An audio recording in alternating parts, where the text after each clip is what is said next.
So I want to thank the members of Congress for sharing their thoughts and their continued interest in this matter. At this point in time, I think we're going to introduce our first panel. If the commissioner could come to the table, please. So we have Laura Kavanagh, who's the commissioner for the fire department of the city of New York. And with her at the table is Daniel Flynn, chief fire marshal. Welcome, Commissioner Kavanagh, and thank you for being here, and please begin. Thank you so much. Good morning, Chair Sarek, and all the members of the Commission. My name is Laura Kavanagh, and I am the Commissioner of the New York City Fire Department. Thank you for the opportunity to share with you the New York City Fire Department's experiences with fires involving lithium-ion batteries and micromobility devices. The New York City Fire Department has been carefully tracking the increase in fires caused by lithium-ion batteries and micromobility devices. These batteries are commonly found in e-bikes, e-scooters, and other devices such as electric skateboards and hoverboards. In New York City, the use of powered mobility devices multiplied dramatically during the pandemic. They have become ubiquitous among delivery workers, fueling around-the-clock convenience that consumers have come to rely upon. The upward trend of fires caused by lithium-ion batteries has had truly devastating effects on New Yorkers. Whereas an injury stemming from a lithium-ion battery was a relatively rare occurrence in 2019, when we saw only a total of 13 such injuries in New York City, by 2022, we experienced 147 of those same injuries. In 2023, we are far outpacing that number with 87 injuries to date. We have already experienced 13 deaths in these incidents this year. We have reached a point of crisis in New York City. Lithium-ion batteries are now a top cause of fatal fires in New York. Lithium-ion battery fires present challenges to firefighters that are substantially different from other types of fires. In addition to what we might consider a traditional fire, these devices go into a process known as thermal runaway. This occurs when an excess of heat is generated within the battery, resulting in an uncontrollable self-heating status that can be safely dissipated. It causes a domino effect within the cells of the battery and creates a truly explosive state, producing an injection of gases, shrapnel, and particulates. Thermal runaway is evident by popping noises and billowing white smoke that is created. The smoke is toxic and highly flammable. A fire in a single lithium-ion battery can easily spread to materials around it.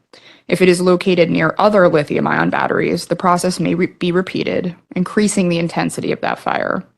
Even when it is not the original cause, the presence of a lithium-ion battery at a fire caused by another source makes fighting that fire significantly more dangerous. Many of the fires that we've experienced in New York City have been intense and high profile. In one incident, FDNY members responding to an e-bike fire in a Manhattan high-rise were forced to make a rope rescue of 2 individuals via a window on the 20th story of that building. In another, 2 teenagers escaped a lithium-ion battery fire by climbing out of a 4th-story window and shimmying down a drainage pipe. Unfortunately, a neighbor perished in that incident. One of the reasons that these fires are particularly dangerous for residents in apartments is that users tend to leave bikes or other devices by the door to charge. When a fire occurs, it often blocks their sole means of exit and the sole means for the firefighters to get in to rescue them. Another challenging aspect of lithium-ion battery fires is that the danger is not over when the fire is out. The battery is still essentially a box of chemicals, and it is not unusual for it to reignite. Once these batteries are damaged or involved in a fire, they may reignite hours or even days after being initially extinguished. Even a thorough inspection may not predict if or when a battery may reignite, something that we have seen time and time again. I was recently present at a bike repair shop during an inspection, and as members of hazmat removed the batteries, one burst suddenly into flames. Given the unique difficulty with suppressing this type of fire, we dispatch FDNY hazmat units to every lithium-ion battery fire to ensure that the batteries are properly handled. Hazmat has pioneered a procedure to eliminate the threat of damaged batteries. However, as the numbers grow and we experience these fires with greater frequency, it has become a challenge to find ways to dispose of all of them. As more devices appear in our communities, the number of fire incidents has rapidly increased. Other cities across the country have begun seeing these issues as well, and municipalities that are not yet experiencing this phenomenon may be facing similar incidents in the future. The department has observed several factors that contribute to these fires, and we've incorporated this knowledge into outreach pieces and our safety materials. We advise the public not to leave devices unattended while charging them, not to leave a charging device on a couch, a bed, or a pillow, to only use devices that are certified by a qualified testing laboratory, to keep batteries at room temperature and away from anything flammable, to only use the manufacturer's power cords or batteries that are associated with that specific device, and that if a battery overheats or the user notices a change in shape, color, and odor, leaking, or noises, to immediately cease using the device. Our challenge is to ensure the safety of the public and our members, while also recognizing that people depend on these devices for their livelihood and for critical transportation alternatives. Manufacturers and retailers have a responsibility to produce and sell safer products.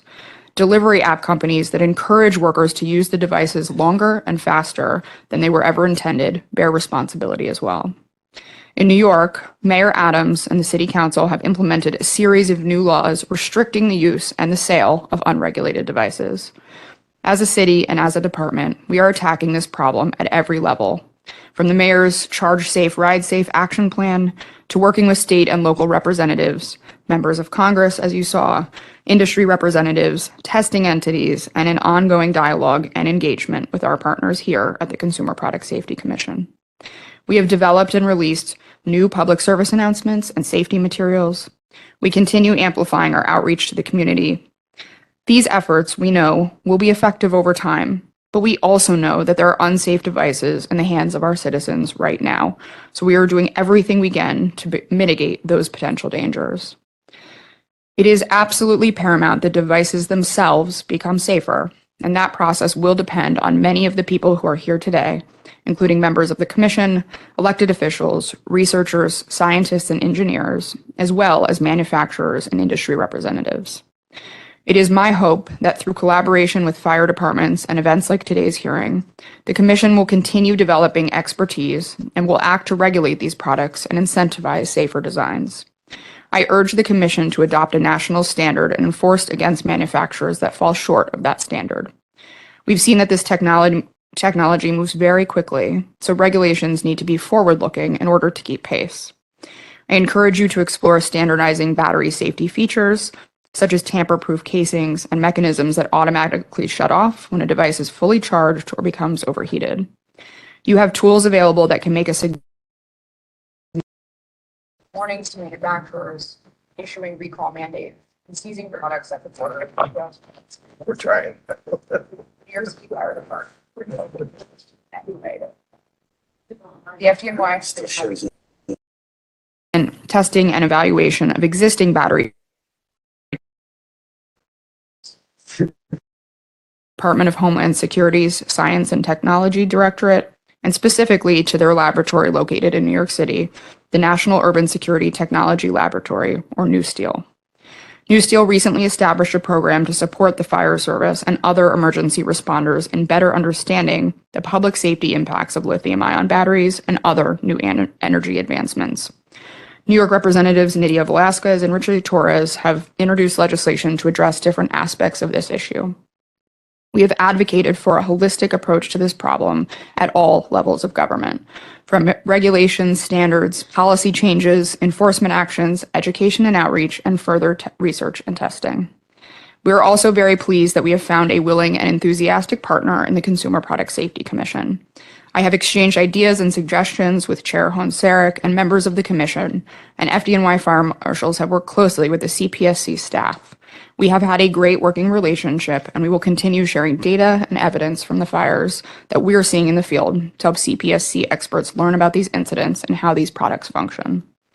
I am deeply appreciative for the time and the attention that the commissioners have given to this issue, and I am grateful for all the other witnesses who are testifying today.